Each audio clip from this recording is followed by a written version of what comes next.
The envelope sat beside my plate like a threat dressed in white. My name typed in capital letters, centered, no handwriting, no warmth, just sterile precision. Dad didn't even look at me when I opened it. $1,500 a month, he said, like he was reading a utility bill. Includes rent, internet, electricity, and your share of household costs.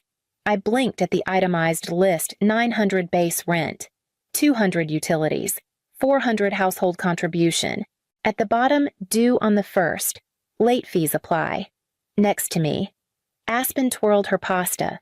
Her nails were freshly done, her phone screen glowing with some influencer's skincare routine. She didn't even glance up. But Aspen doesn't, I began. She's still figuring out her direction. Mom cut in smoothly, her voice honeyed. You have 2 jobs. Leona, you're stable. It's time you learn adult responsibility. I'm stable because I haven't had a day off in 6 months. Because I work from 8 to 4 at the bank, then sprint across town to serve tables until midnight, because I clip coupons and skip breakfast and live in the room I painted when I was 10. I looked at the invoice again. Every number hit like a judgment. When does this start? I asked quietly. Next week. Dad replied, We trust you can manage that. Mom's fork tapped the rim of her glass. And just so we're clear, late payments come with a $50 fee. It's how the real world works. I nodded. Because what else was I going to do? I folded the paper carefully, slipped it into my pocket, and excused myself before the weight in my chest cracked something open. Upstairs. I opened my laptop and checked my bank balance. Not great, but not empty. I stared at the screen for a long time. Then I opened a new spreadsheet, labeled it rent receipts, and started typing. Downstairs. Aspen laughed at something on her phone. I added another column: expenses they don't pay. I was learning, just not the lesson they thought they were teaching. And when I opened my credit card statement, I saw her name on the account. By the end of the week, I'd worked 5 bank shifts, 3 closing shifts at the restaurant, and eaten exactly 4 full meals. My wrists ached from carrying trays, my legs throbbed from standing too long, and my inbox was a mix of overdraft alerts and reminders about rent. When I came home Friday night, Aspen was draped across the living room couch, wearing one of my old sweatshirts like it was hers. The TV played a rerun of some dating show. On the coffee table sat an Amazon package with my name on it addressed to me, purchased by someone else. Aspen, I said, holding up the package. Did you use my card again? She didn't even blink. You said I could once. That was months ago. For textbooks. She shrugged. Well, you never changed the login. I stared at her, waiting for even a hint of apology. None came. Just the sound of canned laughter from the television. Mom walked in from the kitchen, wiping her hands on a dish towel. What's going on? She's still using my credit card, I said. Quietly. Mom sighed like she was already bored of the conversation. Leona, Aspen's trying to find her path. You're the one with steady income. Why not support each other instead of keeping score? I swallowed the lump in my throat. They didn't see it as theft. They saw it as expected. Natural. I earned. She consumed balance in their eyes. That night, I sat on my bed and scrolled through my bank app. There were charges I didn't recognize: cosmetics, streaming subscriptions, meal kits, none of them mine. All of them billed to the card linked to our shared family Wi-Fi account. I clicked open my spreadsheet and added a new tab: Aspen's charges. Then I opened a new browser tab and typed how to dispute unauthorized family credit card use. I didn't press enter. Instead, I opened another tab and searched how to open a high-yield savings account. I opened the account during my lunch break on a Tuesday, not at the branch where I worked too visible, but at a credit union across town. I used my work email, set up a new P.O. box for correspondence, and funded it with the small bonus I'd earned last quarter for meeting quarterly targets. $1,000, a quiet start. That night, I updated my spreadsheet, tab by tab: rent payments, utility contributions, groceries I'd bought without being asked. I created color-coded columns: green for confirmed payments, Yellow for disputed charges, red for Aspen's digital footprints on my accounts. Every click felt like reclaiming a breath. 2 days later, I was balancing deposits at my teller window when Ezra leaned over the divider with his usual lazy grin. "You look like you're preparing for court." "Maybe I am," I muttered. He raised an eyebrow, and I told him, "Not everything, but enough the rent invoice, Aspen's charges, the unspoken rules of our house." "Want to see something?" he asked, then pulled up a public mortgage registry on his screen. "Your parents refinanced last year. Their loan's delinquent, at least 90 days behind." I blinked. "But I've been paying." "They're not teaching you anything," he said. "They're keeping the lights on with your paycheck. That's not responsibility. That's dependence." Later that evening, I stared at my spreadsheet again, added a new row beneath mortgage contribution in bold. I typed, "This isn't about helping me grow. This is about keeping them from drowning." Then I made 2 copies, one for my desktop, one for the cloud, and labeled the folder Evidence. I closed the screen and lay back on my bed, trying to calculate how long it might take to save enough to leave. The number was too big, the hours too many. But I wasn't just working anymore. I was recording and recording. I was learning. Could be its own kind of resistance. It started with Ezra sliding his phone across the break room table during a late lunch. "Look at this," he said. "Foreclosed 3-bedroom, decent neighborhood, priced way under market because the owner's desperate to sell." I expected a fixer-upper, but the pictures showed hardwood floors, clean windows, even a small backyard. It wasn't glamorous, but it looked possible. "I can't afford a house," I said, though my voice faltered in its certainty. Ezra shrugged. "Not today, but maybe not as far off as you think. You've been saving." "Right." I nodded slowly, the number in my secret account climbing higher each week. Not enough for a dream home, but maybe enough for a foothold. That night, after my shift at the restaurant, I stayed up late reading everything I could find how to buy a home through an LLC, ways to keep real estate purchases private, protecting personal identity and public records. By morning, I had a plan. Mrs. Vega, a longtime client from the bank and a semi-retired real estate agent, met me at a corner cafe. She'd always been kind, quietly observant, never nosy. When I told her what I needed, she didn't flinch. "We'll set up a shell LLC," she said. "You'll be the sole member, but your name won't be on the purchase paperwork, just Vanquish Properties LLC." I smiled at the name. "Why, Vanquish, you picked it," she said, smirking. "It was the first thing you wrote when I asked what this was really about." I didn't remember writing it, but I liked the way it sounded. Strong. Final. The paperwork moved fast. Ezra helped me draft the financials. Mrs. Vega handled the filings. And by the following week, I had a folder labeled with the LLC's name and a checklist titled Operation Exit. Each night, I packed a few boxes, clothes, books, old sketch pads, anything I didn't want left behind. I kept them in the trunk of my car and drove them to a storage unit during lunch breaks. Nobody asked where my bookshelf went. Nobody noticed my closet thinning out. Aspen was too busy with her ring light and haul videos. And my parents. They just assumed I was tired. They weren't wrong. I was tired, but for the first time. It didn't feel like surrender. It felt like planning. I chose a Tuesday. Everyone would be out. Aspen had a Pilates class she only half attended but never skipped. Mom's book club met at the community center.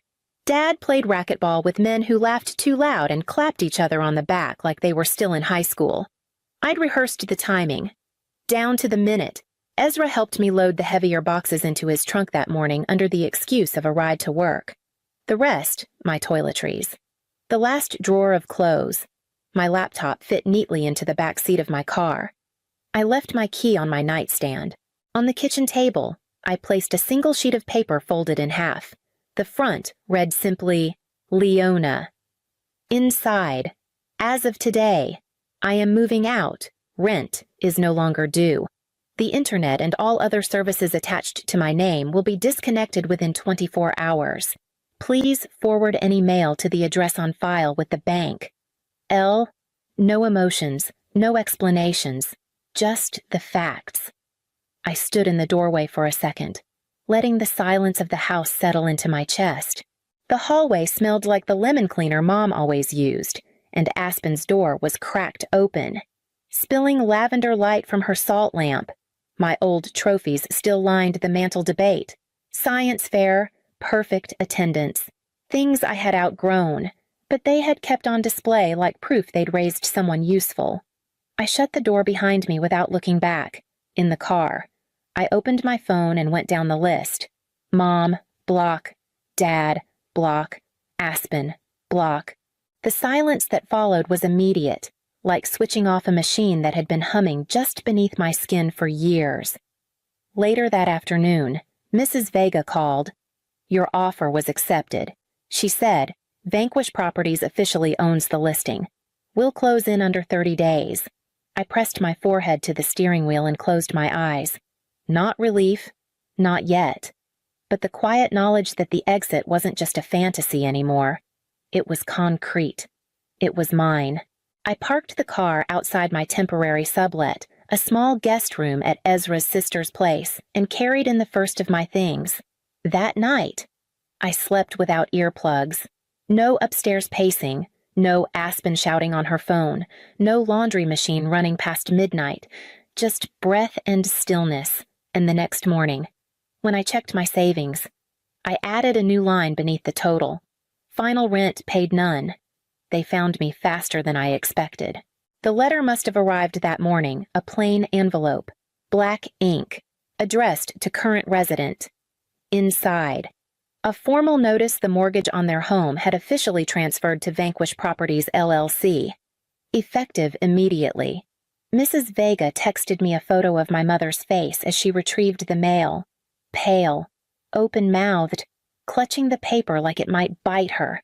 My father stood behind her, scanning the page with tight, angry eyes. By evening, they were at my door. I watched them through the peephole, my father in a stiff polo shirt, jaw clenched. My mother wringing her hands, Aspen behind them, arms crossed, sunglasses perched on her head like armor. I opened the door halfway, stepping into the threshold. Leona, Mom began, voice light, like nothing had happened. We got a letter. Some company took over the mortgage. We think there's been a mistake. There hasn't. I said, Dad's brow furrowed. You know anything about Vanquish Properties, I do. I didn't say more. I didn't need to. Mom shifted, glancing nervously at Aspen. Sweetheart, Aspen's going to need a place to stay while we figure this out. Just temporarily. You've always been so responsible. I nodded thoughtfully. Garage couch. $1,500 a month. Late fees apply. Aspen's head snapped toward me. Are you serious? Dead serious, I said. You taught me well. Dad's face went red. This isn't a game. Leona, we're your family. I tilted my head. So were you. When you handed me a typed invoice and called it love, Mom's voice cracked. We didn't mean to. I know exactly what you meant to do, I said, and I learned. I stepped back inside and closed the door. Their voices muffled through the wood. No yelling, no pounding. Just the hollow quiet of people who had finally run out of control. I stood still for a moment, then turned and walked to the small table where my laptop waited. The folder labeled mortgage documents was already open. I added a new file beneath it. Interaction log first visit. I didn't invite them back. They showed up again anyway.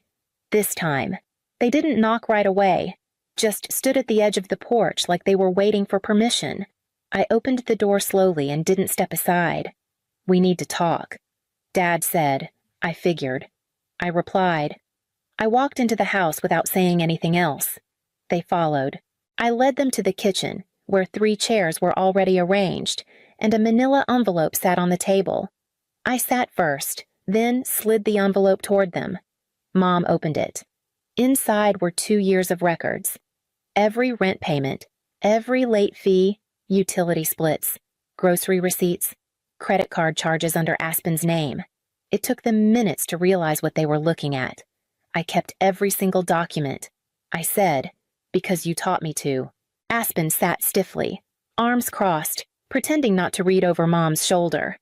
Dad stayed silent until he spotted the last page, the property deed. "What is this?" he asked, voice flat. "It's the deed to your house," I said. "Vanquish Properties owns it now." His eyes scanned the page, then scanned it again. "This is real." "Yes, but how you gave me an education, and I put it to use." He gripped the table. His shoulders slumped forward slowly, like a man unraveling. "We were trying to make you stronger. You made me silent," I said. "You made me tired, but I learned to document. I learned to survive, and I learned to win." Mom reached across the table, her fingers trembling. "Leona." "Please," I stood. "The mortgage is under a legal entity. You'll receive a new payment schedule next week. If you want to negotiate, use the email listed on the letter you received." Dad's eyes didn't leave the deed. His hands were still shaking. I walked them to the door, opened it, and waited until all three stepped outside. Aspen said nothing. Before I shut the door, I handed Mom the envelope. "You'll need this," I said. "It's everything you taught me." The room I chose faced east, so it caught the morning sun in full. I painted the walls soft white and rolled out the rug I'd stored for years. The brushes came out of their packaging with the quiet reverence of something sacred. A blank canvas waited on the easel. I hadn't painted in over 2 years. It wasn't just time or exhaustion. It was how small I'd felt in that house, how little space I was allowed to take up. Art had become indulgent, unnecessary, forgotten. Now it felt like oxygen. I was laying out my palettes when the doorbell rang. I almost didn't answer. But I did. Mom stood there alone, holding something wrapped in tissue paper. "I won't stay long," she said, voice low. "I just found this." She unwrapped the frame and handed it to me. It was a photo from my senior year art show, me standing in front of my painting, holding a blue ribbon, smiling like I believed it would matter forever. "You were so proud," she whispered. "We were wrong." I didn't say anything. I just looked at the photo, remembering the version of me who had existed before bank shifts and invoices and learning how to survive in silence.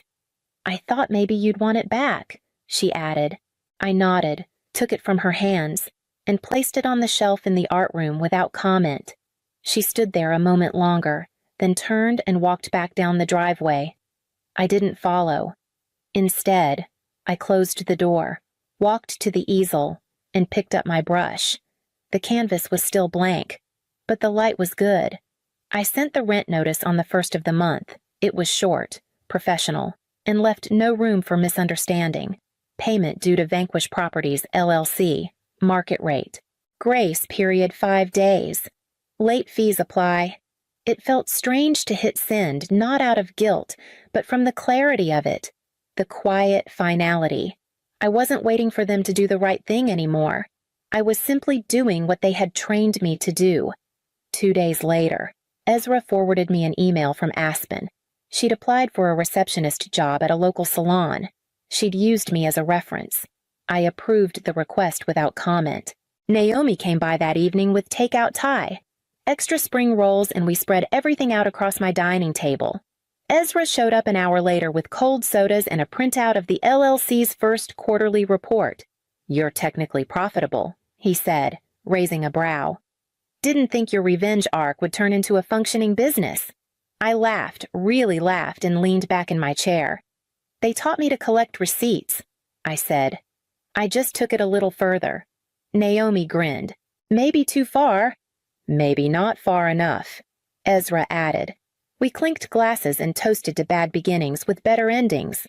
Later, when the dishes were cleared and the house had gone quiet, I opened the drawer of my filing cabinet and slid the rent notice copy into a folder marked Sent. It was the first document I'd created without fear attached to it. The house was quiet. My account was stable. My brush sat clean beside a canvas half covered in deep orange and ash blue. Tomorrow, I'd finish it. But tonight, I simply let the silence be mine.